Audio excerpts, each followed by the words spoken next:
Okay, so we're talking about the library module, and it has a lot of neat things that you might not have known about. So out of the 5 modules, it's the first one here.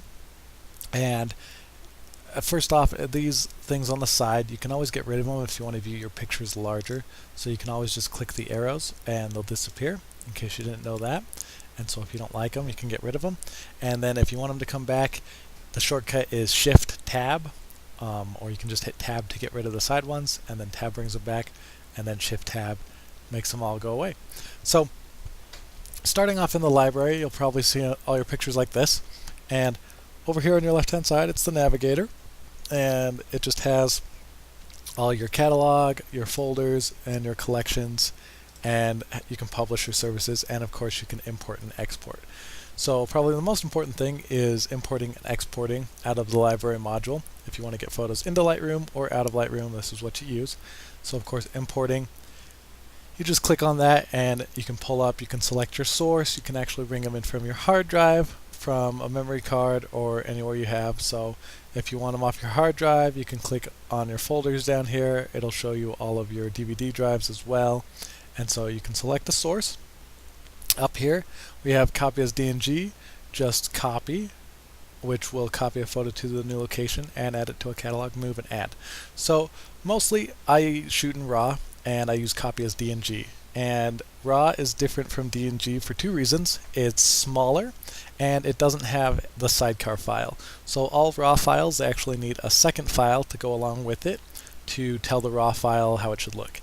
And I don't love that about RAW files, so it's twice the files to keep track of, and if anything, if you lose that sidecar, then all the stuff that you've done to your RAW file is destroyed. So when you copy it as a DNG, it makes it one file, it makes it a digital negative is what it stands for, and it's a standard made by Adobe, and I think it's just fine. There's no quality loss or anything that I can notice. So I copy it as a DNG, save some space, and I don't have to worry about the sidecars. If you do decide to just copy it, say you have it on your hard drive and you want to move it into Lightroom, but you don't want to move it off your hard drive, move from your hard drive as well, so you'll have it in 2 locations, you can use the copy function. If you just want to move them from one place on your hard drive into Lightroom, Lightroom will arrange it how you tell it to. You can do that. And if you just want to add to catalog without moving them, then it'll just keep it on the same place in the hard drive, won't touch it, and it'll still be available in Lightroom. So I usually have it on copy as DNG. Your render previews do minimal. It saves a lot of time. It just depends on if you want to have that one-to-one preview as soon as they're loaded, but it'll take a lot more time to import, so I usually don't mind doing minimal, save some time. I don't import suspected duplicates, and I always make a second copy to my backup drive. I have a backup hard drive. They're pretty cheap, so I throw one in there. And then I usually rename files to whatever the shoot was, so like senior pics or Nathan's photos or whatever they were. And then during the import I apply my copyright, and that's about it. And then I put them in the destination depending on what they were. If it was an engagement, I put them under the engagement folder, and so on for all my pictures. And if it was personal work, I just put it under my personal work. And that is it. So I push import after that. It'll start importing. It'll take a second, and then you're good to go. So we can get out of that. And then exporting is much the same. You just pick a folder that you want to export to. I usually just pick the desktop, and then I can move it around later. You can put it in a subfolder, and I never do add to this catalog because that will add, say you export it as JPEGs, it'll add those JPEG files back into Lightroom. And I already have the originals, and if I need to export them as JPEGs, I can just export them again, and then when I put them on a DVD for the client or whatever, I can delete the folder of JPEGs on my desktop and then just have the originals in Lightroom still. So your file naming, you can name it whatever you like, with your start number being the number that obviously, and so then it'll always show you a nice example down here. So you can do that. And then your file settings, you can save it as a JPEG, a Photoshop file, a TIFF, a DNG, or as the original. I like to export as JPEG usually to give to the clients. And the color space, you can change those if you want. And then you can also resize it, which comes in really handy. So I typically leave it full size, but if you need to resize it for Facebook or anything, 1 to 3 megapixels works great for that. And then I usually sharpen it on low. If I'm doing internet, I go screen low, and then if I'm just doing it for clients, I do glossy paper low. So it just depends. And then if you want any metadata into that, and then your watermark, I have a couple watermarks saved, and you can add those as you export. And then after exporting, you can either open the file, you can open them in Photoshop, or anything like that. So that is how you export. Pretty simple. And then over here, we just have all the places you can find your photographs. So in Catalog, you can always find all of your photos. They're all right here. And then in your quick collection, I hardly use the quick collection, so I don't use that too much. Your previous import is always what you just imported. So if you just imported something and you can't remember where they all are, or you lost them, or you clicked on something else, they're always in previous import. And then it'll also have a photos that failed to export on your last export. And then folders, it's just like how Windows takes care of folders. It's the exact same folders that are in Windows. And so if you need to look for something, they're all in there. But the thing I like to use is the collections inside Lightroom itself. It's a really easy way to handle all your photos, and it's nice and organized. So here I have all the photos I take, and they're nice and organized in the different sections. And of course we go over that in workflow. And then publishing services, really nice. You can export to your hard drive or just Facebook, Flickr, SmugMug.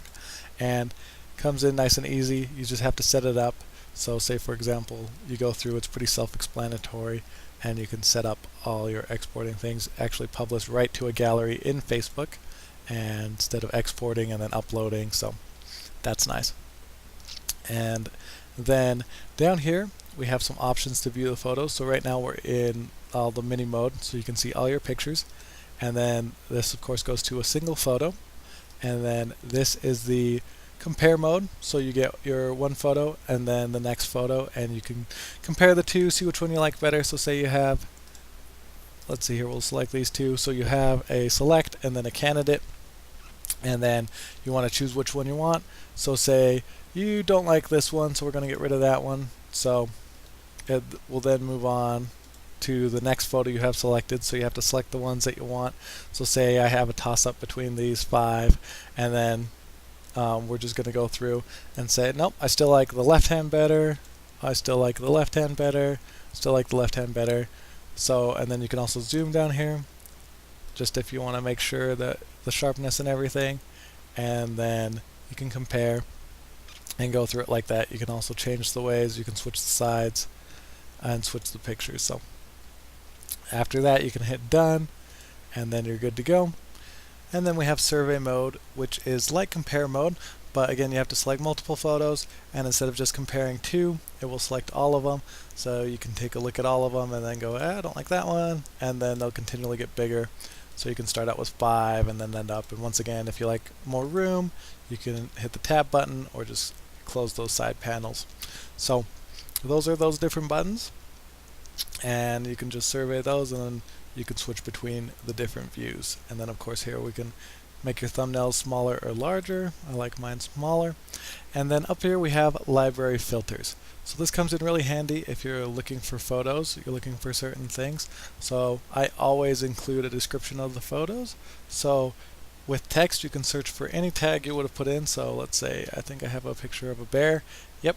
So anything that you might have remembered, you remember, like let's say I did some family pictures with lion, so I have those, and you can search for anything you can remember. And I took a trip to Alaska, so I always put tags on my pictures.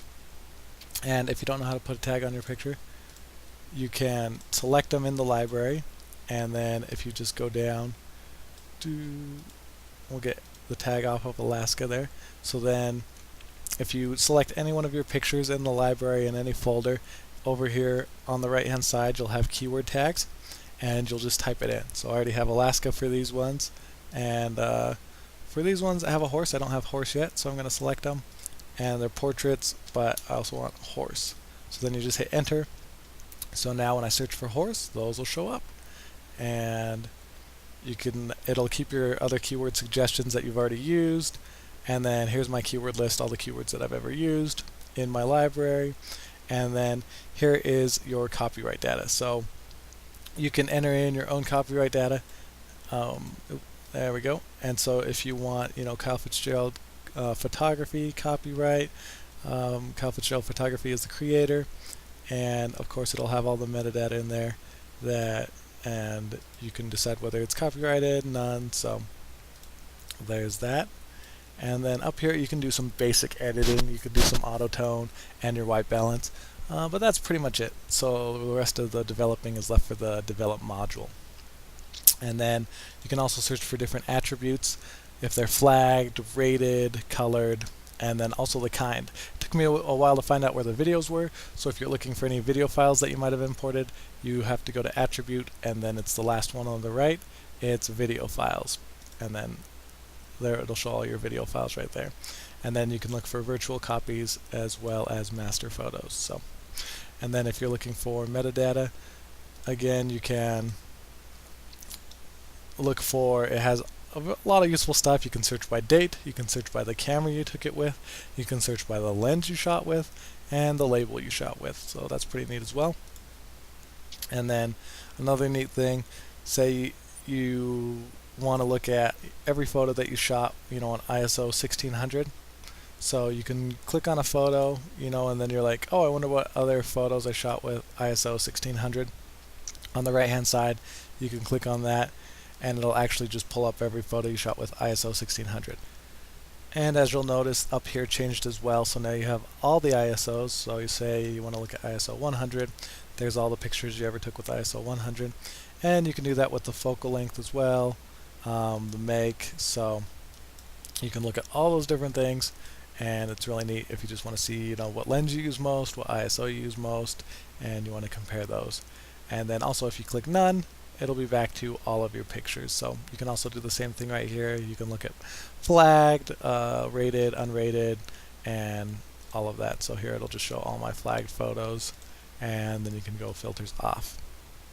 And so those makes it really easy to search for pictures, search for flags, search for your favorites, and however you want to sort it. And that's that. And then down here, of course, is your film strip. This will always be here unless you make it go away. And it makes it really easy to go through your photos. You can use the arrow keys to navigate just left and right. And then down here you can even add a second screen. So say you want to go into survey mode, you click shift and select some more photos. You can survey in the second screen, you can compare in the second screen, you can loop in the second screen, just make it bigger, and you can also have a grid. So if you need a little bit more room and you want to look at your photos, you have a second monitor. This comes in really handy. You can drag it over to your second monitor and use it just as more workspace. And then you're back to your grid here, and then you can just go over, of course, with your arrow buttons. I prefer the mouse, so then you're good to go. And then down here you can click and flag things if you want. I prefer using the keyboard shortcuts. And then this is actually filtering them, so it's filtering them by attribute. So here's your filter, and then so if you want your flag picture, it's gonna say, oh, I want all the flagged ones, I want the unflagged ones, or I want the rejected ones. So you can click on those and it'll pull out all those pictures. Or if you want stars, say if you want flagged and starred, or no flags, and you can change the settings. Rating is equal than or less to, is less than or equal to, rating is equal to, and all that fun stuff. So lots of different ways that you can look at your photos, find the photos that you're looking for. And you can see this was back in the day when I used to use stars to rate my pictures, which I don't anymore as I go over in the workflow one. So then we can turn off the custom filter, and let's see here, filters off, and then there's all your pictures again. So you're back there. You can go into your collections, go and edit which ones you want to, and get them prepped for editing in the develop module. And that is pretty much all you need to know about the library module.